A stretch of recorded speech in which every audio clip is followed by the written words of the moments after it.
All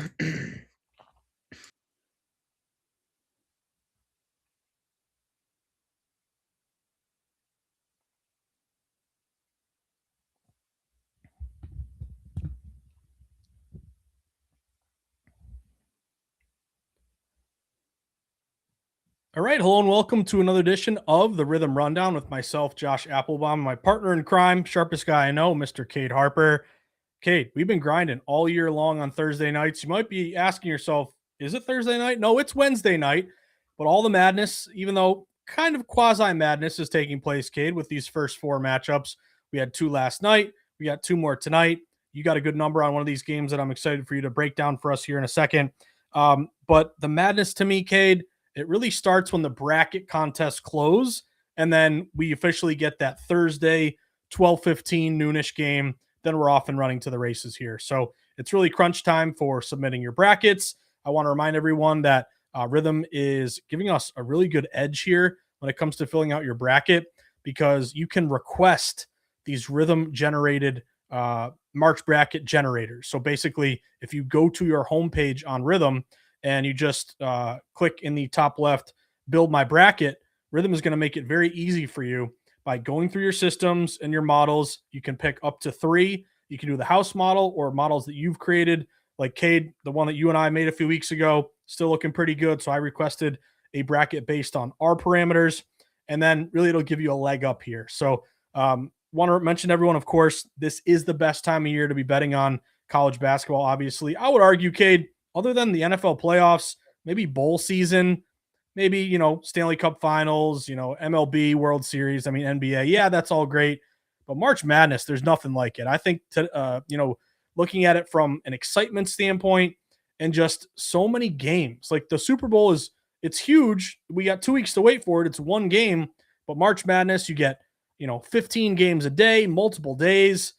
Kate, if you've never done it, I highly recommend first week of March Madness, get out to Vegas. You and your boys one day, you got to get out there. I did it a few years ago for VSiN. It is the absolute best. And luckily for us, we have Rithmm to provide us these awesome AI-backed models and predictions. So for tonight's show, a couple things I want to do, Cade. I want to talk about building a bracket, not just from a AI-generated Rithmm recommended bracket, of course, but also a contrarian bracket. So I want to kind of talk through that. That's something that I've been doing for many years at this point. I think there's a good reason to kind of differentiate yourself, and there's a whole kind of approach to that. Then, of course, want to talk about all the games coming up for tomorrow and Friday. So there are a few that caught my eye, including, and what I always love to do is marrying the market with what Rithmm is predicting. So I want to talk about Texas and BYU, Georgia and St. Louis, Mizzou and Miami, and Central Florida and UCLA. Those are kind of four games where the market and Rithmm was kind of in the same direction. And then, of course, I'm going to toss it over to you, Cade, and ask about all your favorite bets from a Rithmm edge here. And I know you got a couple totals for me, Cade, because you're quietly the total master over there, cashing your over-unders. But want to welcome everyone in. Reminder, use promo code START25, even if you just want to test Rithmm out for March Madness. You can check out our Discord on the homepage, refer a friend, and, of course, check out your systems, your recommendations, and build and request your March Madness bracket generator. I'll toss it over to you, my man. How you doing? How you feeling? And also, thank you for being flexible, doing it a night before. You really saved me here, Cade. But how you doing, man? How you feeling on the eve of March Madness? Anxious. Absolutely anxious. I think we're in several survivor polls now. And so many brackets created, so many sweepstakes have entered. And every year I ask myself the same question. I'm like, maybe this has got to be the year. I'm going to be a billionaire, right? No, I don't know. Surely. I've been saying that for the last 7 years, by the way. Hasn't happened yet. So here we are. But it doesn't get any easier, folks. If you're doing these brackets, definitely does not. But yeah, best time of the year for sure. I mean, it's perfect kick into baseball season right after March Madness. So it's everybody's already at their peak of enjoying sports at the moment because they're getting so many consecutive days. I love it. It's the best, literally the best next few weeks of the year right here. And I believe the WBC is now over with, and I want to say opening day is 7 days away. It's a week away or 6 days away. next week, next Wednesday night. Yeah, opening night, Yankees Giants. Yeah. Unbelievable. So it's a great time of year to be betting on sports. And another reason why you got to download the Rithmm app, give it a 5-star review in the App Store, and be off and running, making AI backed plays. So, Kate, before we dive into all of our sweats here for tonight, I just want to get your thoughts in terms of, because we got to mention the bracket here. Uh, I'll give my quick synopsis in terms of creating a contrarian bracket and hopefully taking advantage of betting against the public, because typically, even though last year was pretty chalky, I believe it was the first time in maybe a decade or more where every one seed made the final four. So a lot of people who go chalk and you make fun of them and say, you're an idiot. This is the time where upsets happen. Well, the chalk people had a really good March Madness because the all final fours were one seeds. Maybe that'll happen again. But I think what you really want to think about is if you are in a bracket pool or a survivor contest, that's a little bit different. But creating a contrarian bracket, think about how you're going to win your bracket, because you're not going to win your bracket most likely 99.9% of the time. You're not going to win your bracket if you're doing what everyone else is doing. So if I'm picking, right now I'm looking at the championship odds at DraftKings: Duke plus 360, Michigan plus 370, Arizona plus 380. Odds makers are basically telling you Duke, Michigan, Arizona, those are your top three teams.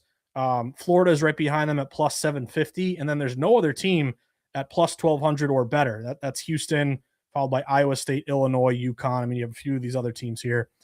But basically, what the odds makers are telling you is that Duke, Michigan, Arizona, Florida are a cut above everybody else based on the analytics, the Ken Pom analytics, as well as just their body of work over the course of the year. It's also interesting to me, Cade, now that we live in the NIL world, you look at some of these rosters and the amount of money these teams are spending on their rosters. Maybe that's part of the reason why, who knows if we're going to have as many upsets, just because these big powerhouse schools are really stacked and they're paying their players a ton of money. These other schools, don't have a lot of high paid players. But going back to creating contrarian bracket, and I got my bracket right here, Kate. I know you have a few of them lined up as well. The first thing you want to do, I'll just kind of show it to everybody. Typically, when you get a bracket, you're going to fill out the edges first. So almost 99 out of 100 people do this. And again, nothing wrong with that. You're going to start on the outside, work your way in. When you create a contrarian bracket, you kind of take a different approach. Instead of going outside edges and working in, you want to start right here, smack dab in the middle. And what you want to do is pick a champion that someone else or most of the herd, the masses, are not picking. Now, for example, Duke, Michigan, they're probably going to be the most heavily bet, champions across the board. If you look at ESPN or Yahoo or CBS or wherever you get your bracket percentages, everybody and their mother is going probably Duke or Michigan, maybe Arizona. So right off the bat, as a contrarian bracket maker, I can't pick Duke or Michigan. If Duke or Michigan win the whole thing, then I'll tip my cap to the public. Here's the thing, though. If you pick Duke or Michigan and they win the whole thing, you may not even win your bracket because you're just going to be like everybody else. So you got to differentiate yourself. You got to pick a champion that everyone else isn't playing. I would argue, Cade, to me, the number one. And here's the thing: you don't want to be like insane. Like, I'm not going to say Vanderbilt's going to win the whole thing. Like, they're a good team, but you don't want to get so contrarian that you're just unrealistic. I think if you're picking a different champion than everyone else, to me, the play is Florida. They're plus 750. They have the fourth best odds. Florida is not going to be a huge pick because they kind of started off slow. They already won it last year. It's tough to repeat. I know UConn did a few years ago, but just differentiate yourself by picking Florida, because majority is going to take Duke or Michigan. Arizona is kind of a quasi contrarian play. Houston, Iowa State, Illinois, you want to go a little bit further off the map. Like if you pick, UConn or Illinois and they win the whole thing, you're probably going to win your bracket. But the whole point is pick a different champion, differentiate yourself from everybody else.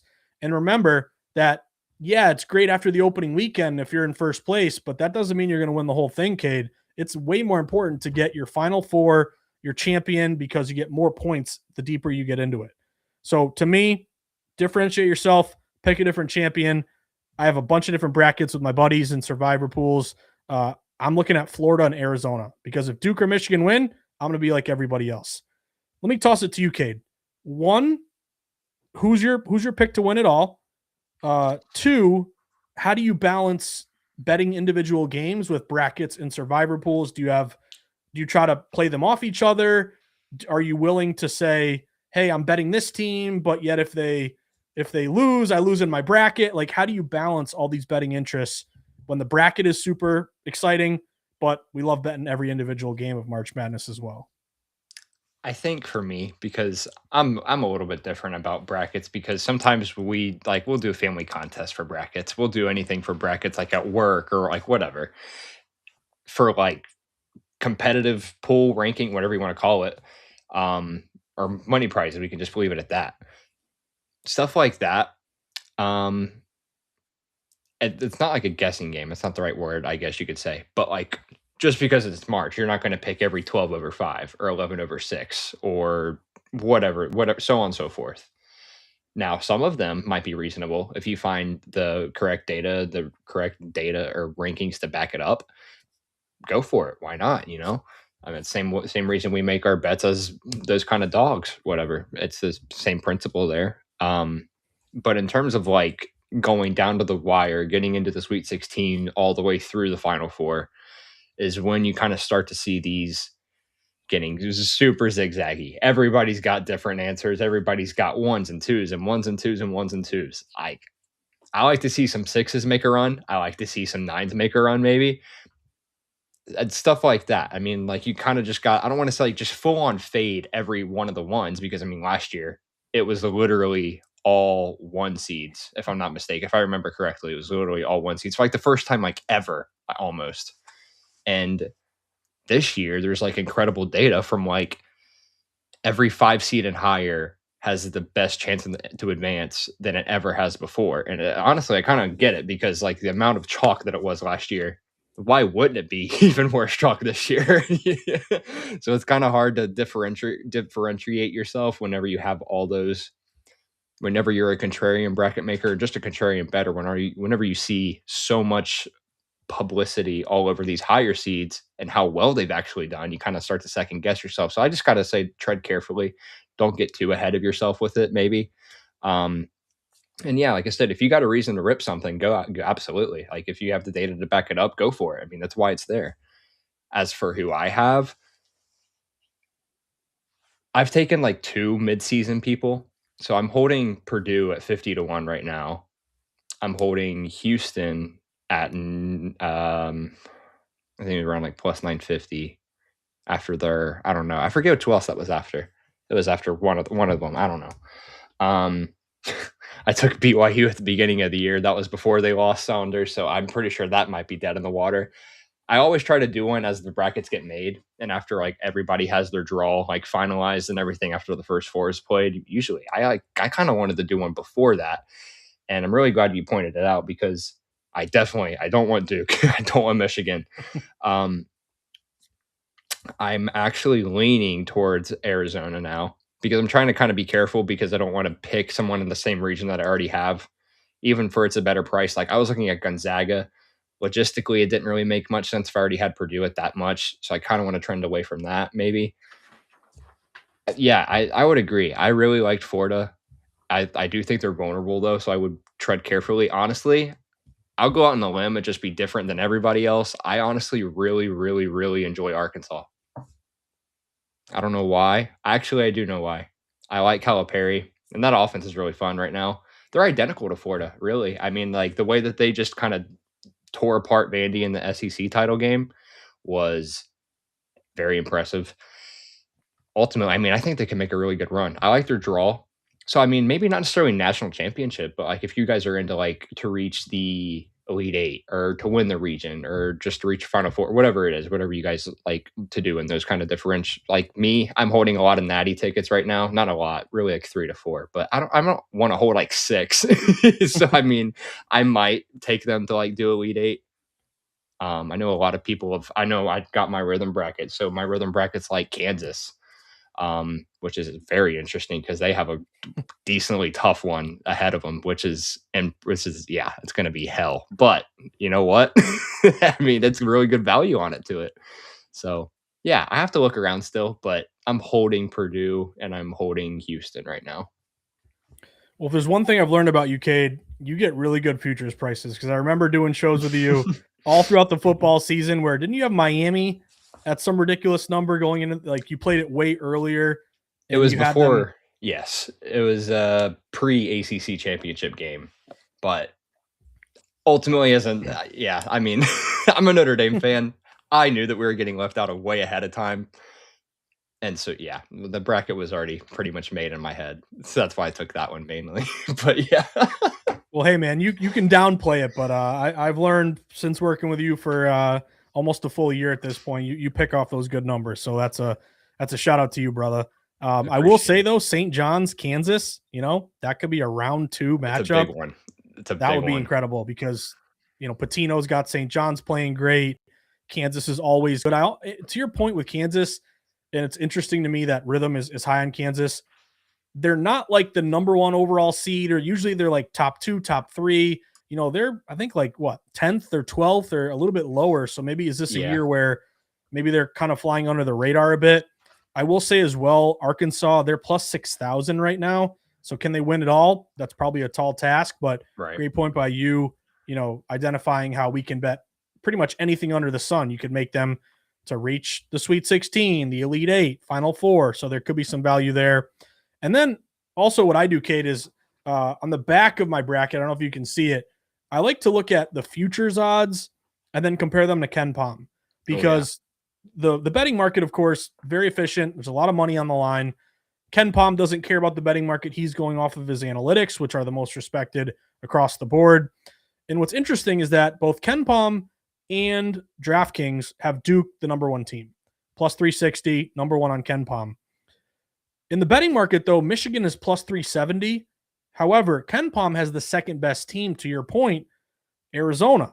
So Arizona is the third best odds at plus 380, but KenPom's got them the second best team. So if you just want to go just a little bit contrarian here, it's, you would think, hey, Arizona, how can you be against the public? They're a top 3, team here. But from a value standpoint, the numbers really like Arizona, and yet I would assume they're going to be the third most popular play after Duke and Michigan. So just something to keep in mind here. But Cade, let's waste no more time. There is a game that I wanted to talk about with you here for tonight, and it happens to be Lehigh and Prairie View, which is taking place about 20 minutes from now. And this one, it's a tough one for me because earlier in the day, and I wrote about this game for Easton.com, I played Lehigh to win the game on the money line. And one thing I would mention is take advantage of odds boost right now because there are different books fighting for all of our action. And you as the bettor, it's the best time of year. Try to do it before tomorrow. If you haven't done it yet, open up multiple accounts at different books so you can shop for the best line. We've already built in the bet sync into the Rithmm app. So shout out to Megan and Brian and the whole crew. But I had an odds boost where I got Lehigh on the money line, minus 137. This was earlier in the day when they were as high as minus 3.5. They looked really good at, especially early on, because they opened around minus 2.5. They got bet up all the way to 3.5. And I believe KenPom only had them winning by 1, but they had a bunch of advantages, offensive, defensive efficiency, and the analytics like them a little bit more. So I'm like, okay, I'm going Lehigh here. Now, things have changed a little bit because this line has come back down to Prairie View. So Lehigh at one point was minus 3.5. It's down to 2.5. And if we look at the current numbers here and all the predictions from Rithmm, they're all lighting up on Prairie View. So first one has Prairie View plus 2.2. Again, you can get 2.5 in the market. You might be able to get a 3. I think there might be a couple books out there at 3. But second model plus 1.6. Third model plus 2.5. So all 3 models are saying if you can especially get a 3, maybe you cover this number. And then all 3 of my money line plays, Cade, are saying be a little bold. Don't just take the points, but take Prairie View to win the game outright. And the best one here is a Green Star play saying, hey, take that plus 135. So maybe it'll be a perfect world, Cade, where I win, fingers crossed, my Lehigh money line, but they only win by 1 or 2. I believe you got a really good plus 3.5, which I'm a little bit jealous of with Prairie View. But walk me through how you saw this game. And right off the bat, man, you got 3.5. It's down to 3 or 2.5. You're looking pretty good here with the points. But what was your thought process of betting this first game tonight? Yeah, it's nothing like I can't really break down a first 4 game down to an absolute T where I can convince just about anybody. However, models were so high on the dog here where it was almost felt like a given. And then with my lined up projection, I mean, I had Prairie View favored by point 0.2, and then I went over to Rhythm, and then I saw pretty much the same as you because I also have the house model, and then we have a rundown model. Same exact numbers and projections there. So if all of those are lining up, and then I saw the Green Star money line play, and I was like, oh yeah. So that was pretty much a cherry on top. They're a different team, though. I will say, they're fifth nationally across the country in momentum, which is a different kind of metric to use, but it's one that I actually really like to use a lot in this tournament. Because if you have basketball is a game of runs. If you're on a run, if you're hot, if you're on, chances are you're probably going to stay hot. That's how these dogs, that's how these Cinderellas happen. Like they stay hot, they go into one game straight into the next, and they don't miss a beat. And part of that, I mean, they have a better defense, I think, if I'm looking at this correctly. Yes. So they allow 41.9% field goals made inside the paint. So they protect the rim at a very good rate. That's nearly less than 40%, which average teams, you're typically looking at like 45 to maybe 48 range. There's a ton of like places where they are vulnerable, I will say. Very hard to cap 16 seeds. We know it's like they're 16s for a reason, you guys. They're not like it's not like they're gonna have the biggest odds against them to beat. I mean, who is playing against? Who do they play next? Is it Arizona? No, it's not Arizona. They play LIU. Is it Duke or Let's Michigan see. that they play? I forget. Let's see. They play Florida. Oh, okay. Yeah. Winner of Prairie View and Lehigh plays Florida. I mean, yeah. So there's a big yikes for you. But I mean, Prairie View, they're not the greatest team in the world on the glass. In which, if you followed me throughout this college basketball season, I absolutely adore teams that can rebound the ball. However, if a model is backing a team strongly that loses the rebound battle by 1 to 3 rebounds a game, I'm perfectly content with that, because if they're hitting their shots outside of the rebound battle, that's fine, because they take away the perimeter shots a lot. As far as Lehigh is actually looking to stay hot. I think this is like honestly a game that's getting really overlooked because I like this game almost more than the Miami Ohio game later on after that. There's just an argument that that they might be the better team, but getting a full possession, I think, with what could be that better team, especially a team that I have favored, I think I like that team all the way up to at least like a -1 type of line, honestly. And I don't think it's going to obviously get there, but I don't know. I just feel like with Prairie View's defense limiting the shot attempts with their defense and how capable they are, you might pray for a few Lehigh misses. I would hope so, at least. I'm hoping we can both win here, but like I said, within a possession, I think I had to take it, especially with the green stars on both. No, it makes total sense. And again, you got 3.5. It's down to 3 or 2.5. The market is validating the fact that you got a good number there, Cade. I will mention too, there are a bunch of models here on the over. Now, this is a hard one for me, Cade. I didn't play the total because it did fall quite a bit. I think it opened as high as like 146. There's some good splits here on the under at both DraftKings and Circa, but all my models are saying buy low and play the over. So first model 144.2, 144.5. That's a green star play. Third model is a caution, but a 142.7. So if you can find a 141.5 out there and you're dying to play this total, Rithmm is saying root for points here, take that over. So we'll see if a perfect world, a perfect stormcade would be Lehigh wins by 1. That'll be great for everybody here. So certainly something that would be very good for both you and I. Now, I want to talk about another game here, Cade. We are looking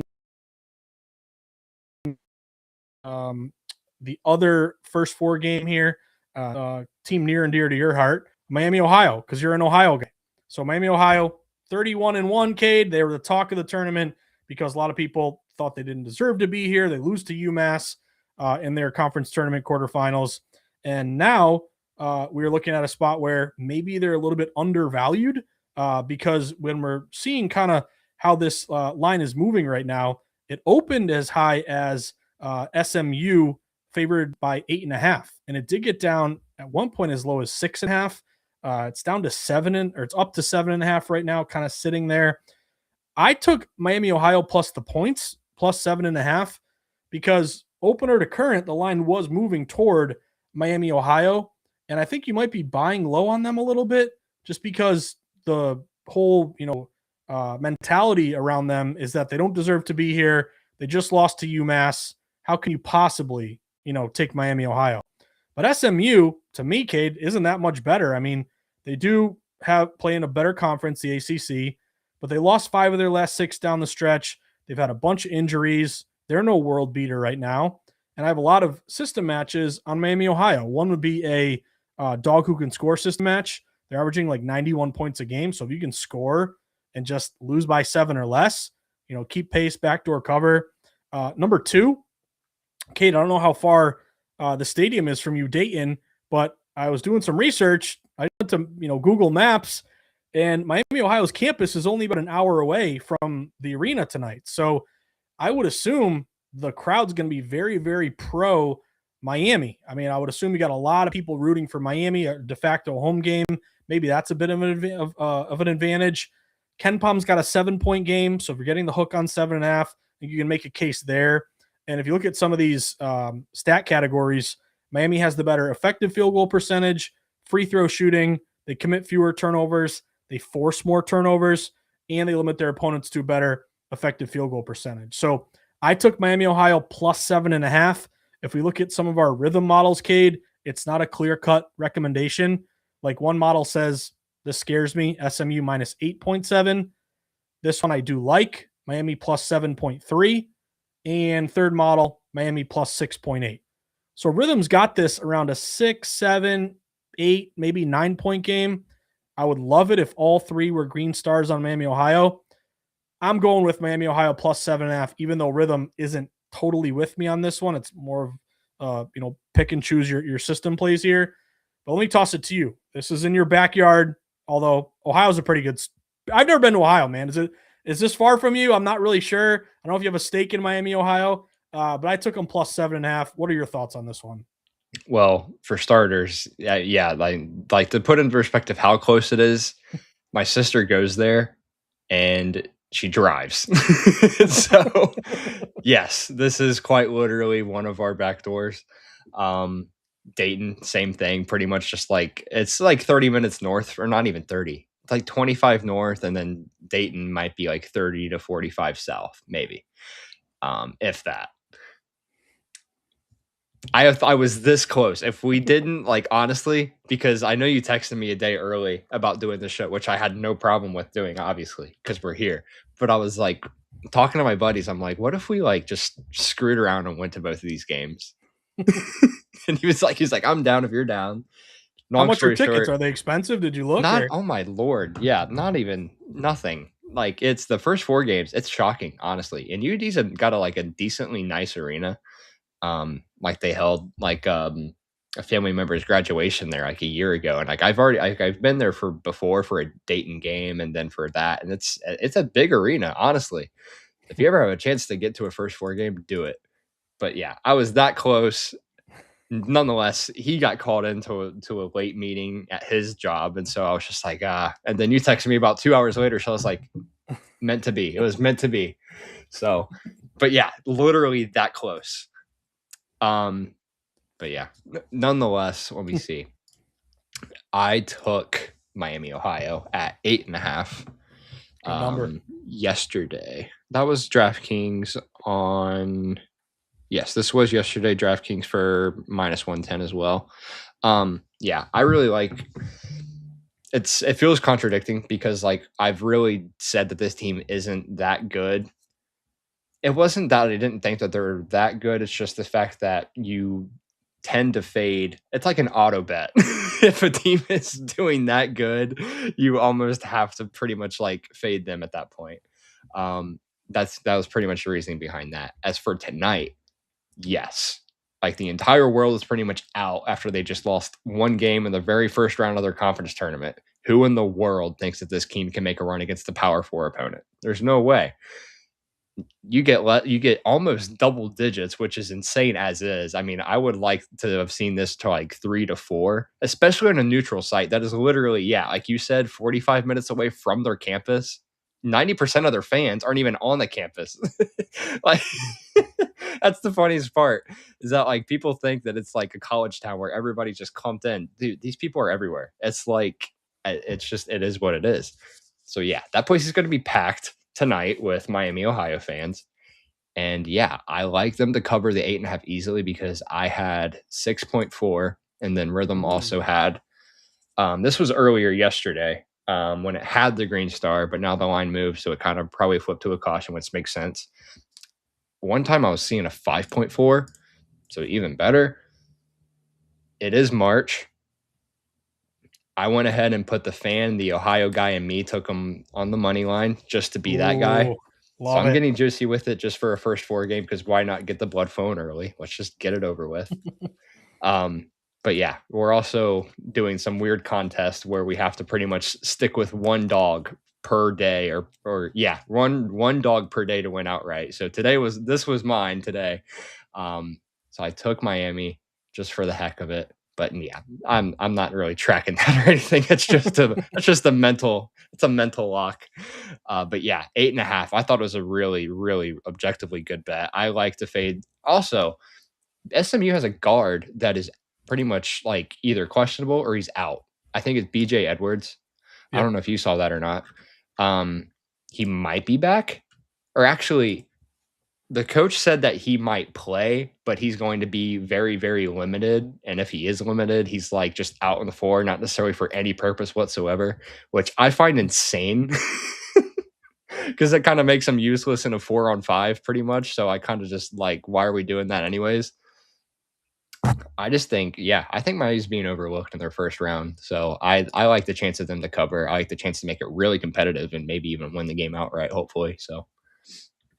Yeah, that'll be amazing. Again, for your money line, hey, that'd be awesome. Let's cover the number for those of us taking the points. And yeah, I mean, to your point, like, you know, if Miami, Ohio, let's imagine an alternate universe where they run the table, they win their conference tournament, they're, I don't know, 34-0 or whatever the case may be.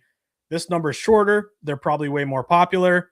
Oftentimes, when you're trying to extract value, you don't want to get on a team that everyone is loving and they're just at their highest water point in terms of what the herd mentality is saying about them. You want to kind of, you know, maybe like when Mahomes and the Chiefs are going great, you want to bet their Super Bowl futures after they lose a game or lose 2 in a row. You're just going to get more value and a better number overall. So hopefully Miami, Ohio can keep this thing close. And boy, if they could win outright, Cade, that would be awesome for you and all the Ohioans out there. Now let's talk about some games coming up because I have 4 that I want to hit on with you, and then I'm going to toss it over to you. And I'm excited to hear about your favorite plays. The one that I wanted to talk about first was, if I can find it, Texas and BYU, because this is your, let's see, game tomorrow, 7:25 p.m. So it's your kind of primetime matchup here. And what's interesting about this one, Cade, is we have Texas who played last night and won. And I was annoyed because I had NC State. I thought they were a really sharp play. They had that line move in their favor. NC State had an incredible comeback late. Texas hits the game-winning shot. So what are you going to do? But I like Texas to end their little run here. I like BYU to win this game. So first thing that jumped out to me, the 6 BYU versus the 11 Texas. One would be a rest first tired, like just the fact that Texas. So you can look at it one of 2 ways. Either Texas, it's a good thing. They already have a win under their belt. They got some momentum. They have some confidence. Or you can look at it as, wow, they got to play, a day later, having just played a really tight game against NC State, whereas BYU is rested and ready to go. So we can all debate rest versus tired, rest versus rust, but I'll put it in the category of benefiting BYU because they've also had more time to prepare once they knew that Texas won this game. But let's just go from a betting market perspective. The line has moved a bit toward BYU. Some books open -1.5, -2. BYU is now up to -2.5. You look at the splits right now at DK, around 70% tickets, but over 80% dollars are on Brigham Young. So we got a little bit low bets, higher dollars. Ken Palm has BYU winning by 3 points. You look at BYU, they have the better offensive efficiency, 10th versus 18th, better defensive efficiency, 57th versus 95th, better effective field goal percentage, 51st versus 73rd, and they force more turnovers on defense, 187th versus 349th. So all that being said, maybe the trendy play would be play Texas. They just won. Might as well take the points. You mentioned Saunders, who got hurt earlier this year. He's not there. We all love AJ Dybonsa, but again, it's his first time in the tournament, so we'll see how it goes. But all that being said, market indicators are leaning me toward BYU. Then I look open at pop open Rithmm. Everything here is lighting up on BYU, Cade. First model, it's a caution, but BYU minus 2.9. Second model, Green Star minus 3. Third model, the one you and I created, rundown model, BYU minus 2.9. So all three spread models, I should say, are lighting up on BYU. But what I love the most, we've done it before, talked about it quite a bit. Hopefully it saves some people some losses that turned into wins. Money lining a short favorite. The fact that this was a 2.5 game, odds makers are saying it could be close. So I'm going to make sure we just win the game if we win by 1 versus maybe BYU wins by 1 or 2, you lose at 2.5. All three models are on the money line, but the coup de grace, the best one here, is a smart signal Green Star recommendation. So if we click this model, we've detected a smart signal based on the sample size, the record, the ROI. It's got a nearly 60% hit rate. And it's really not a bad money line price, Kate. It's only like minus 135, minus 140. Looks like you can find minus 133 at Kalshi. But all that being said, we got some market movement liability toward the Cougars here. And Rithmm is very clearly saying take BYU. So I money lined Brigham Young here, Cade. I'll toss it to you. What do you think about Texas BYU tomorrow? I don't know how many times we have to keep reminding people, but Rithmm is way too good at hitting the short money line favorites. It's just something that they've always done. Like ever since we've like pretty much started doing college basketball, I've just noticed it. Not even like our model. It's just like the house model in general has been really well. And it's something that like the Discord has definitely noticed. So all those guys are already riding it pretty much. I took this one pretty much right after that, right after the game last night of Texas winning, which was a crazy game as well. But yeah, I mean, I thought it was pretty short because I still think BYU is the better team. When you have pretty much a top 2 draft pick going up against a team that plays really fast in Texas, they just don't. They're so inconsistent on shooting the ball, and I just don't know if I can be so confident in them to upset in that kind of case, especially coming off of such a chaotic end to that Force 4 game where they were pretty much like up. I think it was like 10 at one point. I mean, like they had it in the bag and then they almost just gave it back. I kind of hurt because I actually had NC State plus 1.5 last night, and of course they won by 2. So. And by the way, call a technical foul on the coach who ran on the court. Why wouldn't they call that? That annoyed me, man. I only had a money line, so it didn't really matter to me. But tee that guy up for running on the court. Oh, I saw the same thing because he sprinted like out to mid court. There's time left. I don't know, but yeah, all for that reason. Yeah, give me BYU. Screw the data. It's just because they should.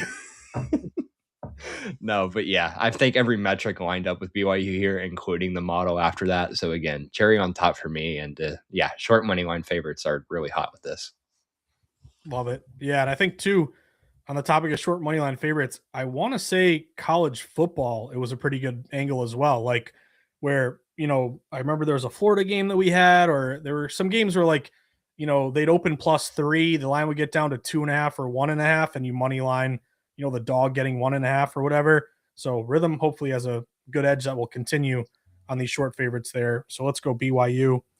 Next one that I wanted to hit on was, if I can find it, Georgia playing St. Louis. So here's another one where everything is lining up, or almost everything is lining up on one side in favor of Georgia. I like the Bulldogs here, Cade. This one is interesting for a few different reasons. One, market has shown some liability here on Georgia. Georgia opened this game as low as -1.5. They got up to 2.5. They kind of at one point got back down to 1.5. Now they're back up to 2.5. So it's kind of ping-ponged a bit. But if you look at the juice, some of these books they look like they may be getting back up to 3. So maybe that's kind of a low water mark here to play Georgia in this spot. What I really like, though, is it's a 50-50 ticket count. If you look at DraftKings right now, public is kind of split down the middle because St. Louis has the better record, yet Georgia is a bigger school from a better conference, and it's a couple points. So, hey, do you see value in a low money line or low chalk with Georgia, or do you take a 28-5 St. Louis team getting 2.5? So public doesn't know what to do. Anytime you got 50-50, I like taking whichever team is getting the line movement because it tells you that even though the public doesn't know what they're doing, wise guys have taken a position. So it's 50-50 at DK on the tickets, but more than 70% of the money is on Georgia. So it coincides with this line moving a bit toward Georgia. They have the better offensive efficiency, offensive rebound percentage, free throw shooting. They commit fewer turnovers on offense. They force more turnovers on defense. And Georgia does enjoy a bit of a rest advantage because they last played on March 12th. St. Louis played March 14th. Again, I think that could be hopefully when it's a tough game and you're late in the second half, maybe you got just a little more wind at your sails, a little more rest and ready to go. All that being said, we pop open Rithmm. Almost every model is Georgia. First model, Green Star, Georgia minus 3.9. That almost makes me want to go minus 2.5 here, Cade, but I'm not doing it. I'm going money line still, but I like that. That's pretty bullish on Georgia. Second model, minus 3.1. We look at our money line models, all recommending Georgia. I love this Green Star recommendation here. Georgia winning by about 3 points. So here's an opportunity to take a SEC team from a really good conference at a short number against a St. Louis team who's been really good year in and year out, but level of competition, strength of schedule, not quite as high. I like Georgia to win this game here, Cade. And reminder, if you ever want to make your life just easier, again, always recommend shopping for the best line, finding the best number. You can open with the sports book of your choice, easily make that bet thanks to all the back end work that Rithmm has done. So, Cade, what do you think about St. Louis, the Billikens, and the Georgia Bulldogs? I'm going Georgia money line. I'd have to agree, and I'm really happy I waited for this because I almost tried to get it early, and I think St. Louis, I don't know as far as like splits say it is, but just from what I've like seen all over the timeline and like on Twitter and just like what natural other capper that's whatever posting stuff, St. Louis has seemed like a lot of people's tickets. I feel like Georgia's obviously not like a contrarian play by public splits overall. It's just like from based off of like what like I've seen and stuff like that. No, that's not necessarily why I'm taking Georgia. It just felt super weird, I think, to see all that happen. And then Georgia obviously going up. And then obviously you look into the split side of it. Kind of goes hand in hand with each other. And then again, looking into the model, the short money line Green Star is back. And yeah, I'd have to agree. I make Georgia roughly minus 2.4. So maybe a tad less than Rithmm does. But still, they win the game. So that's affordable. I think even at minus 149, even though that you can get the minus 130s around there, I think that's obviously much more attainable that way. But yeah, hitting on a little bit of what you said, they are way more battle tested. And in the A10, I faded St. Louis pretty much in every single one of their last like 3 games in that tournament. And I actually had VCU to win that conference anyways, which had that when they played Dayton. And yeah, they just looked a little bit too vulnerable. Like that team, it's like you would have thought that like in a conference like that, they would have won their conference with ease. I mean, they were minus odds to win that conference, and they got punished by Dayton. College basketball, and here they are in the tournament, and then you get an SEC team and your line is borderline to pick them. I'm sorry, that should not be the case at all. I'm the same boat. I like Georgia for cheap. I think this is a huge discount, especially given the model. So I think there's a really, really good value in an SEC team versus a mid-major for sure. Yeah, strength of schedule is huge. I mean, when you're going up against all these really, really good teams, even though your record, may not be the greatest in the world. Like you look at, St. Louis 28-5. You look at Georgia 22-10. So St. Louis has the better record. But yeah, you're gonna have a better record when you're going up against 8-10 teams that are not. A lot of these guys wouldn't be starting for a single SEC team. The other thing that is something I've noticed, just betting the bracket and bracket versus betting individual games. This is the 8-9 game, and you have St. Louis as the 9 seed, Georgia as the 8 seed, and I feel like people automatically will take the 9 because in their bracket you're going to get an extra point for an upset. So anytime you can pick a team like a 10 beating a 7, a 9 beating an 8, 12, yada yada, whatever the case may be, if it's a relatively short number, if the dog is only getting a couple points, hey, take the dog because they might win the game. You're going to get a bonus point if you get it right. I'll almost like just saying, give me the 8 versus the 9. Now, if this line was getting down to 1.5 or 1, that's a different case. That would clearly be smart money St. Louis. But lines moving toward Georgia. They've played better competition, and every rhythm model is saying take Georgia here. So I'm with you, Cade. Let's go Bulldogs on the money line. I got two more, and then I'll turn it over to you, Cade. Next one I wanted to hit on was Missouri and Miami, because this is one of the games where I must admit, people that I respect on Twitter, people I follow, bettors that I know pretty well, they're very split on this one. So I know a lot of people who like Mizzou in this one. I know a lot of people who like Miami, and it is a pretty short number here. Now, I'm going to go Miami on the money line. This is another short favorite for me. I like this spot for the U. This line has moved a little bit. So Miami opened mostly -1.5. Now they're up to -2.5. So that line has moved in their direction. That tells me smart money, ideally, or just obviously, is sided with them.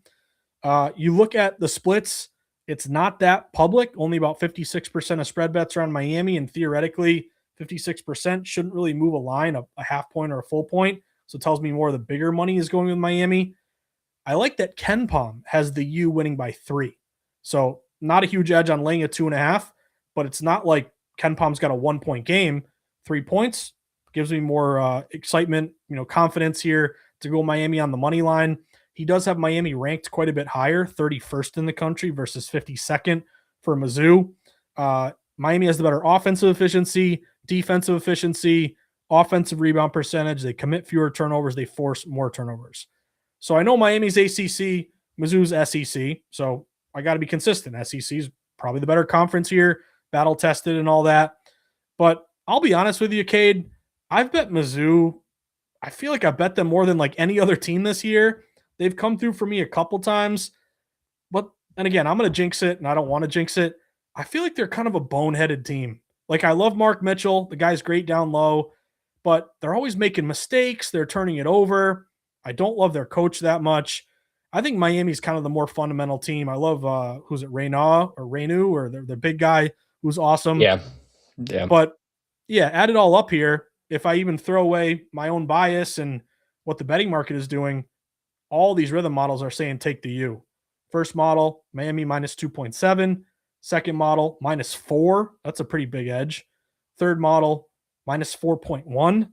But what I love are all three. Kind of rare you get all three money lines lit up in the Green Star recommendation, but predicting about a Miami 2 or 3 point win. Also, if you happen to be a parlay better, these are all parlay pieces as well. So I'll toss it to you, kid. What do you think about Mizzou and Miami? Am I overvaluing Miami? Do you think? Because again, a lot of people I respect do like Mizzou here. I'm going to go with Rithmm, and I'm going to go with this betting market move a little bit toward the U. I got Miami money line, but what say you, my friend?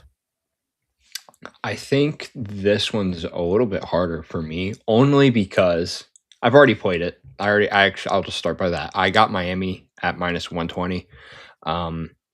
I was a little bit hesitant at first because this should probably feel like a borderline de facto home game for Missouri because it's literally in St. Louis.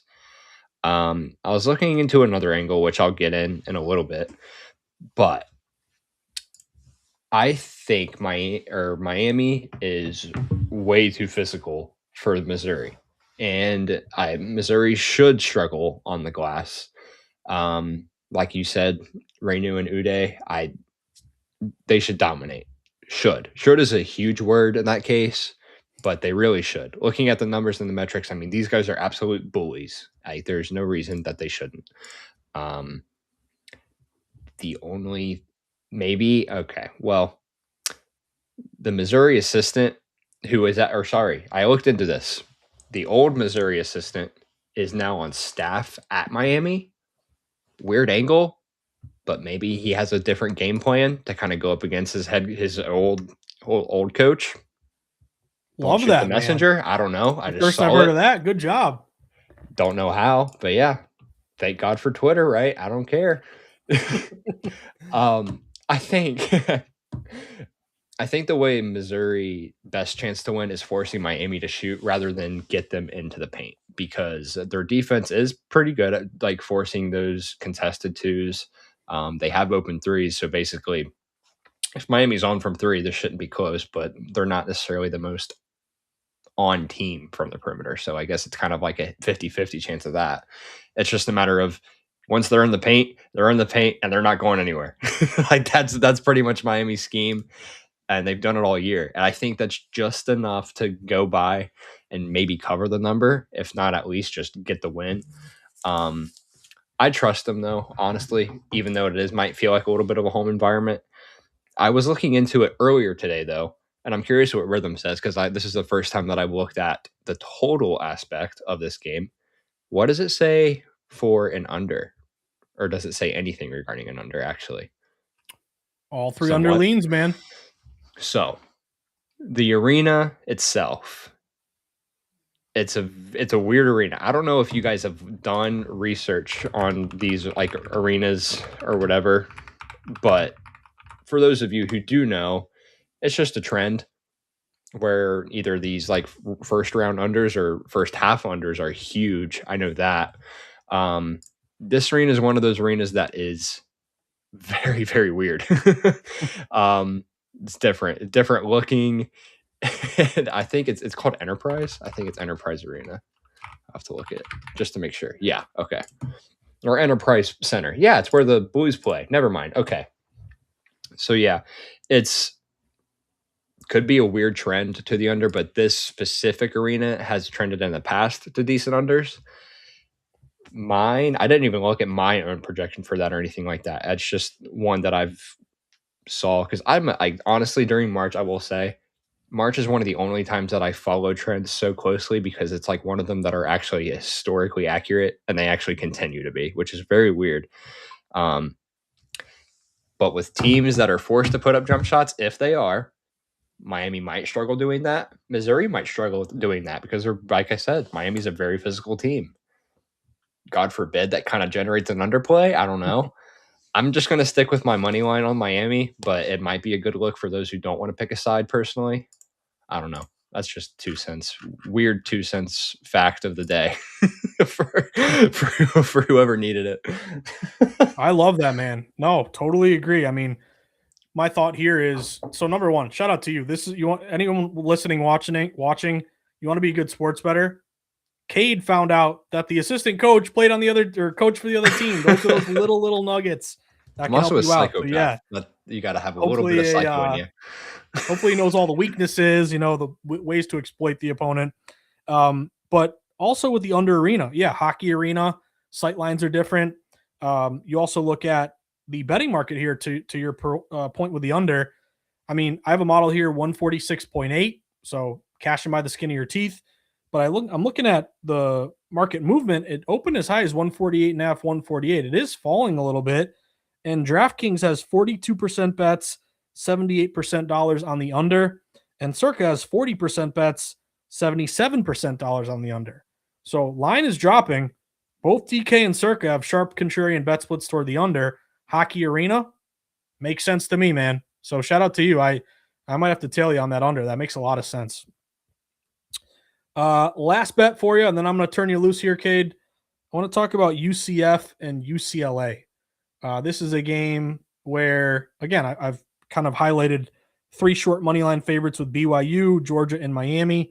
Here's a dog where I'm thinking of taking the points because UCF playing UCLA, you got the 10 versus the 7, 21-11 UCF, 23-11 UCLA. We have both teams who, UCF just got rolled by Arizona.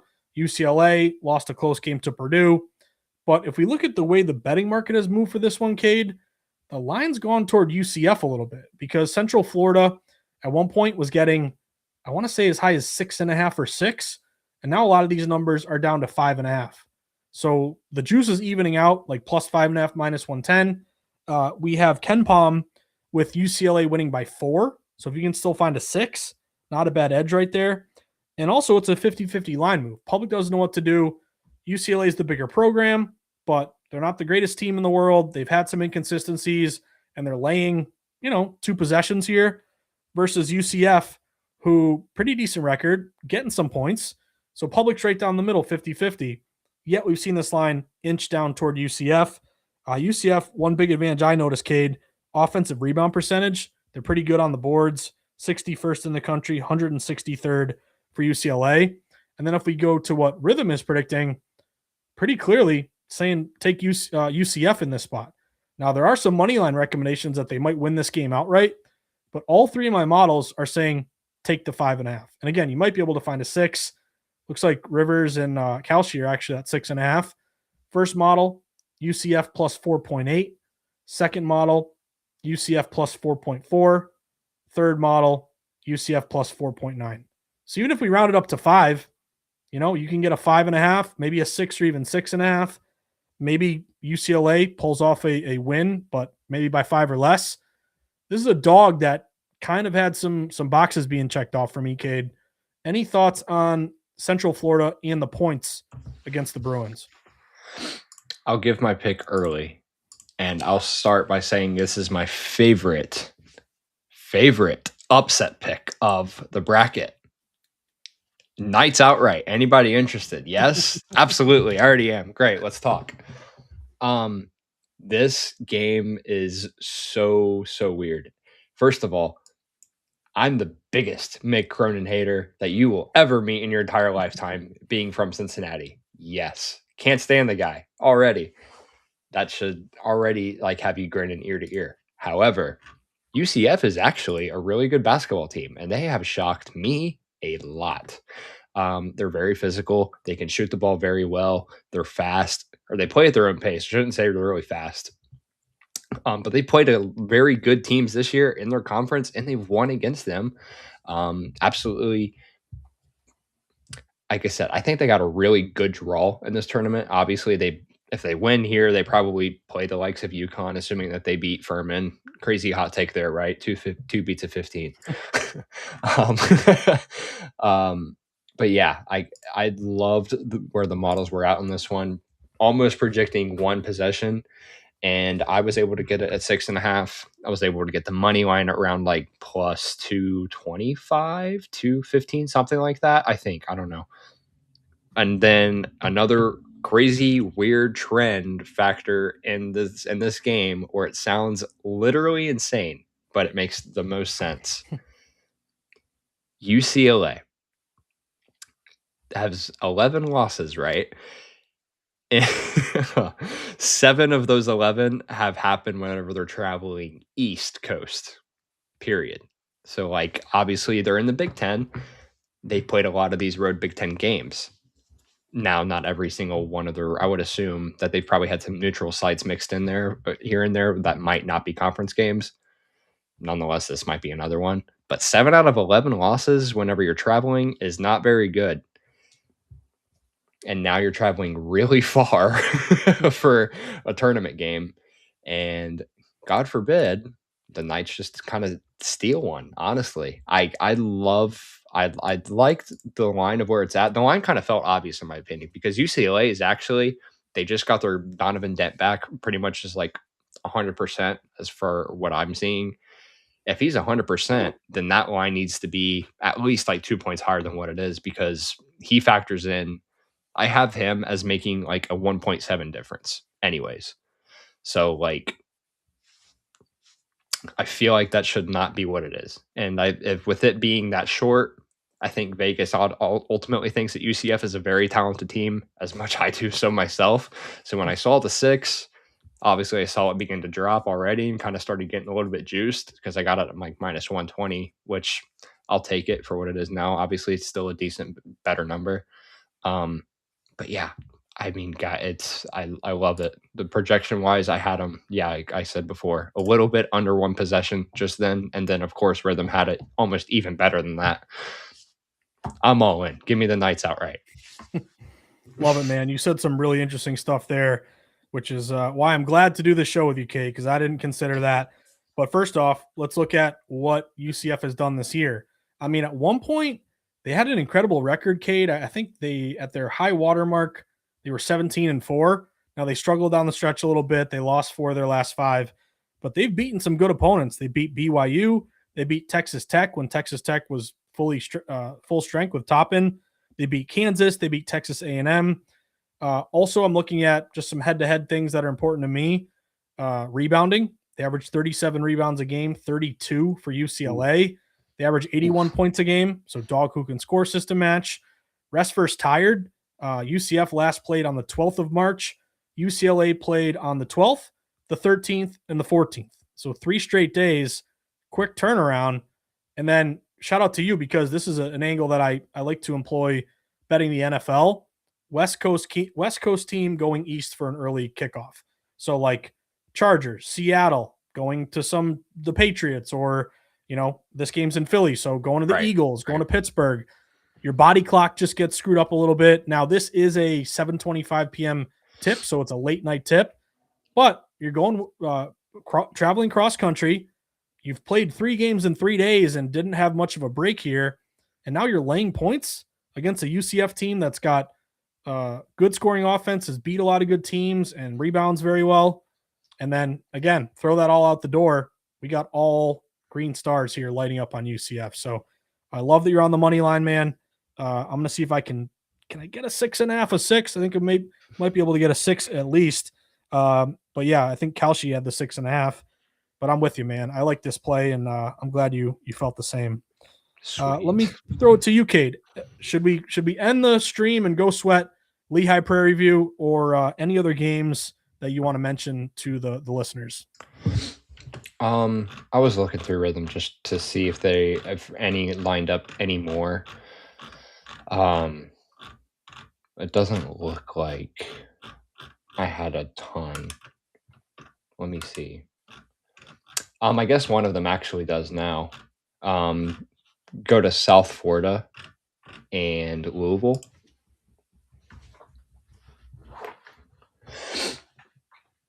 Ooh, you like USF there? I do like USF. I like USF a lot. So USF was another Browns out, right? Too for yes. Yep. Which it was pretty funny when with him being out, it doesn't even like affect Louisville at all because they're such a live by the 3, die by the 3 team. Where if he was out, they would still have to shoot the 3 regardless if he was in or out. So nonetheless, their game plan might change a tad from the perimeter standpoint, but outside of that, not necessarily. I don't know what was different, but my models still have a green star. I'll give a drum roll before I have my number because I took this at the opener of 7.5. I love this USF team. If you are in specifically my Discord community, we have rode the South Florida team till the wheels fell off, as I stated pretty much with the episode with Adam. I'm doing it again. The offense can absolutely score. And when Louisville's off, which they have been, specifically without Michael Brown, which is huge, even better. And now we're getting 3-point CLV when a model projects a little bit over 3 or less than 3 on some of the models. Dude, like I am foaming out of the mouth. Like, sure enough, this is the easiest play on the board, right? Like Louisville doesn't win by 14 now or something like that. it's probably, I don't know. But my models have had a green star on this ever since open. And I find it in crazy fashion how, like, honestly, even despite the number falling, it's still like South Florida. And even then, I caught a money line green star earlier today where it was projecting, it wasn't necessarily a 50% chance, like win chance, but the fact that it still had a green star lit up on the money line is the definite like confidence factor for me that I feel like I made the right choice there, getting it that early. And it's not like I knew Michael Brown was going to be out. I still liked it regardless, honestly. But this team, like, they just shoot the ball so well. And yes, to our point, talking about like, this is a weird argument because a lot of people ask me this. It's like, if take like St. Louis and Georgia for a perfect example. You have like an Atlantic 10 versus an SEC opponent. Like, what's the difference between an AAC, an American team, going up against an ACC team?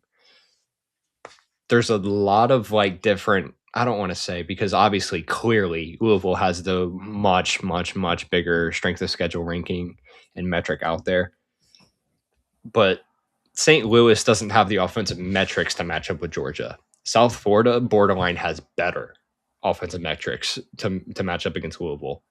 Like, they shoot the ball pretty much about the same, if not maybe a tad better, honestly. Tempo wise, they are so fast. They literally do whatever they want. Like, they're one of my favorite teams to watch. They're legitimately so fun. And they're one of my favorite teams to make a run in this tournament, honestly. I took them to make the Sweet 16 because my Rithmm bracket had them. And so they were like plus 1,200, I think. I went ahead and ripped it because like Rithmm models loving the Bulls. So am I. So I'm all in. I got a really good number and I'm really happy about it. And I even got the money line at plus 220, which now I believe is down to like the 170s or something like that. Yeah, like, come on. I guess so. Yeah. I've never been more all in on the Bulls here. Well, I'll be rooting for you, man. That'll be a nice little upset victory there. And I will admit, Louisville, like, they're kind of a tough team for me. I've played them at times this year. It's so hit or they've miss. come through for me. Other times they make stupid mistakes and you can't depend on them. And then Brown, you know, obviously an incredible scorer, but sometimes they play okay without him. So they're just hard to gauge. But I will admit, USF is a team that, again, people that I respect, people I talk to, are pretty high on them as well. So I'll certainly be rooting for you on that one, Cade. Any other plays you want to hit on here before we end the March Madness special Rithmm rundown? I was going to. I don't think Rithmm necessarily lines up with them anymore, but I mean, yeah, we should be good. We can go ahead and close her out. I think we've given enough people round bankrolls tonight. I know people are licking their chops wanting to get into the 16 seed playing game, so we'll allow you folks to go do that. Oh yeah. I know I am. And just want to remind everyone too, you go to the game predictions. You know, we've highlighted games that we've done work on to find these angles. You don't want to, you don't have the luxury of all this time to go through game by game. Click game predictions. Boom. I love the fact that the first one that lights up for us, Cade, is the BYU money line. That's why we started with BYU here for tonight. But want to thank everybody and say, as always, we appreciate you guys tuning in. Hopefully you find these Rithmm rundowns to be beneficial. Reminder, Rithmm has all these great models and predictions. It's on us as bettors to find the sharpest recommendations. And Rithmm has done a great job helping us cash tickets all year long. And highly recommend, recommending Rithmm to a friend. Use that promo code START25, get 25% off. And Cade, it all starts tomorrow, my man. So I want to wish you the best of luck. And thank you for bypassing the Miami, Ohio game and hanging out here with me tonight. That meant a lot to me, buddy. But take us home. Any final thoughts before we sign off? Will you be able to sleep tonight? It's like Christmas Eve. Hey, I mean, this Lehigh game isn't even like at the they're just past the halfway point. I mean, we have 2 hours till tip. This is only like a 25-minute drive. So I'm thinking that we're still gonna make it, man. Yeah. I think if I get that text, which I'm fully expecting to happen,